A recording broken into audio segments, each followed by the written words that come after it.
News next top ನ್ಯೂಸ್ಗೆ ಸ್ವಾಗತ. ನಾನು ದರ್ಶನ್ ಶೆಟ್ಟಿ ನಾರ್ಕಳಿ. ಟಾಪ್ ನ್ಯೂಸ್ ನೋಡೋಣ. ಅದಕ್ಕೂ ಮುನ್ನ ಈ ಕ್ಷಣದ ಹೆಡ್ಲೈನ್ಸ್.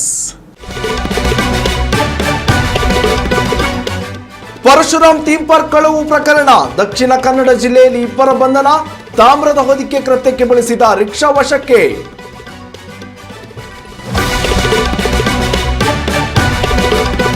ಮಾರಣಕಟ್ಟೆ ಜಾತ್ರೆಗಾಗಿ ಬೆಳೆದು ನಿಂತ ಹೆಮ್ಮಾಡಿ ಸೇವಂತಿ. ಮಾಗಿಯ ಚಳಿಯಲ್ಲಿ ಅವಧಿಗೂ ಮೊದಲೇ ಬೆಳೆದ ಪೈರು. ಕುಂದಾಪುರದ ಹೆಮ್ಮಾಡಿಯಲ್ಲೀಗ ಹಬ್ಬದ ಸಂಭ್ರಮ. ಇಂದಿನಿಂದ ಮತ್ತೆ ಏರಿಕೆಯಾಗಲಿದೆ ಚಳಿಯ ಅಬ್ಬರ. ಉಷ್ಣಾಂಶ 3 ರಿಂದ 4 ಡಿಗ್ರಿಗೆ ಕುಸಿಯುವ ಭೀತಿ. ಹಲವು ಜಿಲ್ಲೆಗಳಲ್ಲಿಂದು ಮಂಜು ಮುಸುಕಿದ ವಾತಾವರಣ.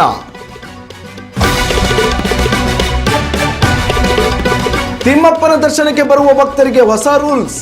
ತಿರುಪತಿ ಶ್ರೀವಾಣಿ ದರ್ಶನಕ್ಕಿಲ್ಲ ಇನ್ಮುಂದೆ ಆಫ್ಲೈನ್ ಟಿಕೆಟ್. ಕುಟುಂಬದ 4 ಜನರಿಗಷ್ಟೇ ಸಿಗಲಿದೆ ಟಿಕೆಟ್ ಬುಕಿಂಗ್ ಅವಕಾಶ. ಮತ್ತೆ ಶುರುವಾಗಲಿದೆ ಸೆಲೆಬ್ರಿಟಿ ಕ್ರಿಕೆಟ್ ಲೀಗ್ ಹಬ್ಬ. ಕೊನೆಗೂ ಬಿಡುಗಡೆ ಆಯಿತು ಸಿಸಿಎಲ್ ವೇಳಾಪಟ್ಟಿ. ಈ ಬಾರಿಯೂ ಆಡ್ತಾರ ಕಿಚ್ಚ ಸುದೀಪ್.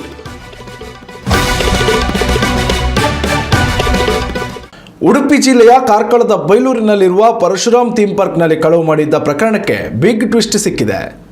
ಥೀಮ್ ಪಾರ್ಕ್ನ ಕಟ್ಟಡಕ್ಕೆ ಅಳವಡಿಸಲಾಗಿದ್ದ ತಾಮ್ರದ ಹೊದಿಕೆಯನ್ನು ಕಳವು ಮಾಡಿದ್ದ ಇಬ್ಬರು ಆರೋಪಿಗಳನ್ನು ಬಂಧಿಸುವಲ್ಲಿ ಉಡುಪಿ ಜಿಲ್ಲಾ ಪೊಲೀಸರು ಯಶಸ್ವಿಯಾಗಿದ್ದಾರೆ.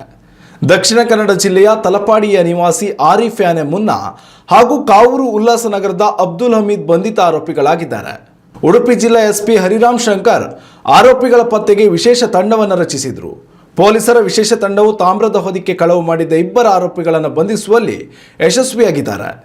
ಪರಶುರಾಮ್ ಥೀಮ್ ಪಾರ್ಕ್ನಿಂದ ಕಳವು ಮಾಡಿದ್ದ 51 ಕೆಜಿ ತೂಕದ ತಾಮ್ರದ ಹೊದಿಕೆ, 2 ಸೀಲಿಂಗ್ ಫ್ಯಾನ್ ಹಾಗೂ ಕೃತ್ಯಕ್ಕೆ ಬಳಸಲಾಗಿದ್ದ ಗೂಡ್ಸ್ ರಿಕ್ಷಾ ಹಾಗೂ 1 ಬೈಕ್ ಅನ್ನು ವಶಕ್ಕೆ ಪಡೆಯಲಾಗಿದೆ. ಅದರಲ್ಲೂ ಆರೋಪಿ ಆರಿಫ್ ವಿರುದ್ಧ ವಿವಿಧ ಪೊಲೀಸ್ ಠಾಣೆಗಳಲ್ಲಿ ಒಟ್ಟು 9 ಪ್ರಕರಣ ದಾಖಲಾಗಿದೆ. ಕರ್ನಾಟಕದ ಪ್ರಮುಖ ಪ್ರವಾಸಿ ತಾಣವಾಗಿ ಹೊರಹೊಮ್ಮಬೇಕಾಗಿದ್ದ ಪರಶುರಾಮ್ ಥೀಮ್ ಪಾರ್ಕ್ ರಾಜಕೀಯದ ಕಾರಣದಿಂದಾಗಿ ಪಾಳು ಬಿದ್ದಿದ್ದು ಕಳ್ಳರು ಥೀಮ್ ಪಾರ್ಕ್ನಲ್ಲಿ ಕಳವು ಮಾಡಿದ್ದರು. ಉತ್ತಮ ಸಂಸ್ಕಾರಯುತ ಶಿಕ್ಷಣದೊಂದಿಗೆ VSS English medium CBSE school Udupi Muddur. ನರ್ಸರಿಯಿಂದ 10ನೇ ತರಗತಿವರೆಗೆ ಶಿಕ್ಷಣದ ಜೊತೆಗೆ 5 ರಿಂದ 10ನೇ ತರಗತಿವರೆಗಿನ ವಿದ್ಯಾರ್ಥಿನಿಯರಿಗೆ ಉತ್ತಮ ಹಾಸ್ಟೆಲ್ ಸೌಲಭ್ಯವೂ ಇದೆ. ನಿಮ್ಮ ಮಕ್ಕಳ ಪ್ರವೇಶಾತಿಗಾಗಿ ಈ ಸಂಖ್ಯೆಗೆ ಕರೆ ಮಾಡಿ. ಅವರೆಲ್ಲ ತಮ್ಮ ಜಮೀನನ್ನ ದೇವರಿಗಾಗಿಯೇ ಮೀಸಲಿಟ್ಟವರು. ವರ್ಷಂಪ್ರತಿ ಸೇವಂತಿ ಬೆಳೆದು ಸಂಕ್ರಾಂತಿಯಂದು ಮಾರಣಕಟ್ಟೆಯ ಬ್ರಹ್ಮಲಿಂಗೇಶ್ವರ ದೇವರಿಗೆ ಸಮರ್ಪಿಸುತ್ತಾರೆ. ಮಾಗಿಯ ಚಳಿಯಲು ಸೇವಂತಿ ಉತ್ತಮ ಫಸಲು ಬೆಳೆದು ಬಂದಿದ್ದು ಸೇವಂತಿಯ ಘಮಘಮದಿಂದಾಗಿ ಇಡೀ ಊರಲ್ಲೀಗ ಹಬ್ಬದ ಸಂಭ್ರಮ ಮನೆ ಮಾಡಿದೆ. ಅಷ್ಟಕ್ಕೂ ಏನಿದು ಹೆಮ್ಮಾಡಿ ಸೇವಂತಿ ಹೂವಿನ ಕಹಾನಿ ಅಂತೀರಾ? ಈ ಸ್ಟೋರಿಯನ್ನು ನೋಡಿ. ಉಡುಪಿ ಜಿಲ್ಲೆಯ ಕುಂದಾಪುರ ತಾಲೂಕು ಹೆಮ್ಮಾಡಿ ಎಂದಾಕ್ಷಣ, ಅದರಲ್ಲೂ ಬಹುಮುಖ್ಯವಾಗಿ ಜನವರಿ ತಿಂಗಳು ಬಂದಾಕ್ಷಣ ಇಲ್ಲಿ ಒಂದು ರೀತಿಯಲ್ಲಿ ಕೃಷಿ ಮಾಡುವಂತಹ ಬಹುತೇಕ ಪರಿಸರ ಒಂದು ರೀತಿ ಹಳದಿಮಯವಾಗಿ ಕಾಣ್ತದೆ. ಹಾಗಂತೇಳಿ ಹೇಳಿದ್ರೆ ಇದೇನು ದೊಡ್ಡ ಸಮಸ್ಯೆ ಅಂತೇನಲ್ಲ. ಇಲ್ಲಿ ವಿಶೇಷವಾಗಿ ಸೇವಂತಿಯನ್ನು ಬೆಳೆಸಲಾಗುತ್ತೆ ಅಂತ ಹೇಳಿದ್ರೆ ಹೆಮ್ಮಾಡಿ ಸೇವಂತಿ ಅಂತ ಕರೆಯಲ್ಪಡುವಂಥ ಸೇವಂತಿಗೆಯನ್ನು ಇಲ್ಲಿ ಬೆಳೆಯಲಾಗುತ್ತದೆ.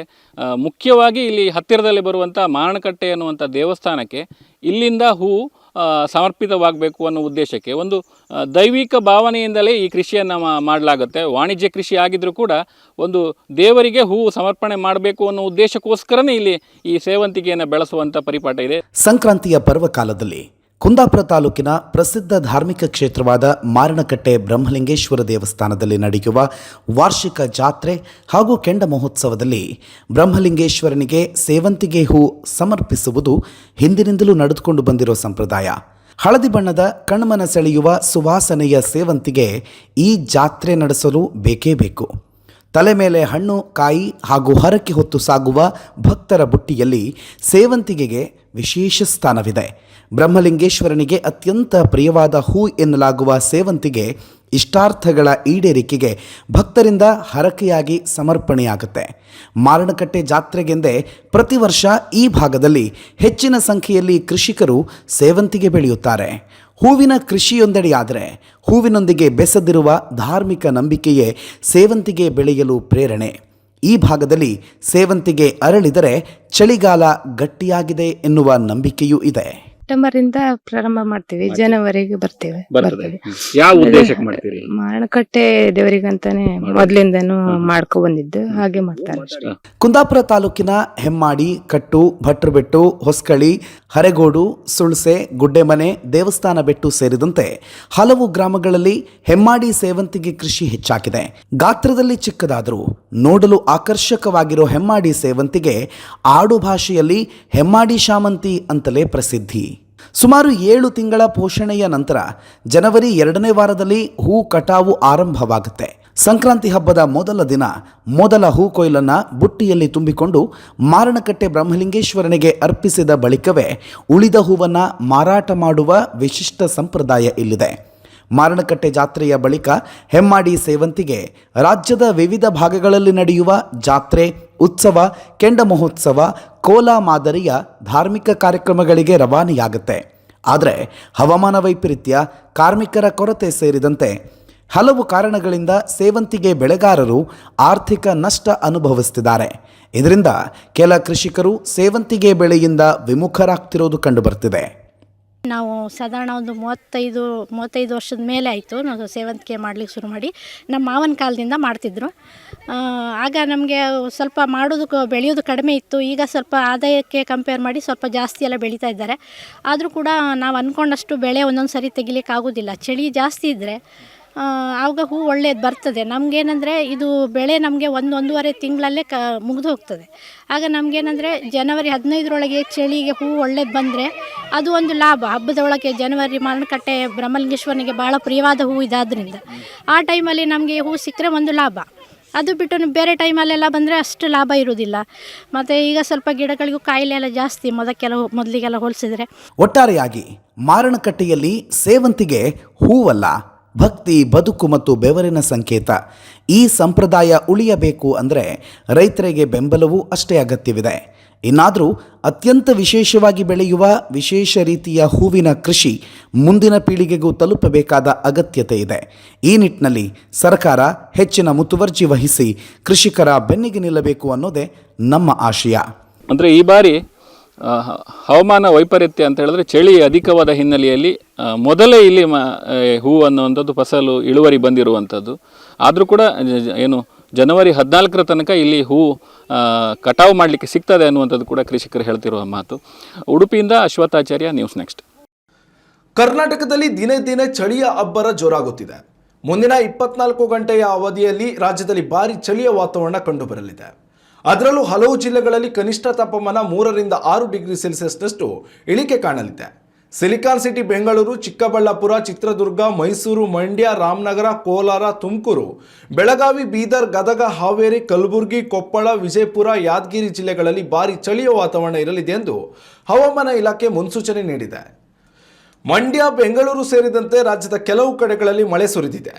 ಬೆಂಗಳೂರಿನ ರಾಜರಾಜೇಶ್ವರಿ ನಗರ, ಕೆಂಗೇರಿ, ವಿಜಯನಗರ, ಗಾಳಿ ಆಂಜನೇಯ ದೇವಾಲಯ ಹಾಗೂ ದೀಪಾಂಜಲಿ ನಗರ ಸುತ್ತಮುತ್ತಲ ಪ್ರದೇಶದಲ್ಲಿ ಮಳೆಯಾಗಿರುವ ಕುರಿತು ವರದಿಯಾಗಿದೆ. 2006ರ ಆರಂಭದಿಂದಲೇ ಚಳಿಯ ಆರ್ಭಟ ಹೆಚ್ಚುತ್ತಿದ್ದು, ಉತ್ತರ ಕರ್ನಾಟಕ ಮಾತ್ರವಲ್ಲದೆ ಮಲೆನಾಡು, ಕರಾವಳಿ ಜಿಲ್ಲೆಗಳಲ್ಲೂ ಚಳಿಯ ಪ್ರಮಾಣ ಇನ್ನಷ್ಟು ಹೆಚ್ಚಳವಾಗಲಿದೆ. ತೀವ್ರ ಚಳಿಯಿಂದಾಗಿ ಜನಜೀವನ ಅಸ್ತವ್ಯಸ್ತವಾಗಿದ್ದು, ಚಳಿಯ ಜೊತೆಗೆ ಮಂಜಿನ ವಾತಾವರಣ ರಾಜ್ಯದ ಜನರನ್ನ ಹೈರಾಣಾಗಿಸಿದೆ. ಉತ್ತಮ ಸಂಸ್ಕಾರಯುತ ಶಿಕ್ಷಣದೊಂದಿಗೆ VSS English medium CBSE school Udupi Muddur. ನರ್ಸರಿಯಿಂದ 10ನೇ ತರಗತಿವರೆಗೆ ಶಿಕ್ಷಣದ ಜೊತೆಗೆ 5ರಿಂದ 10ನೇ ತರಗತಿವರೆಗಿನ ವಿದ್ಯಾರ್ಥಿನಿಯರಿಗೆ ಉತ್ತಮ ಹಾಸ್ಟೆಲ್ ಸೌಲಭ್ಯವೂ ಇದೆ. ನಿಮ್ಮ ಮಕ್ಕಳ ಪ್ರವೇಶಾತಿಗಾಗಿ ಈ ಸಂಖ್ಯೆಗೆ ಕರೆ ಮಾಡಿ.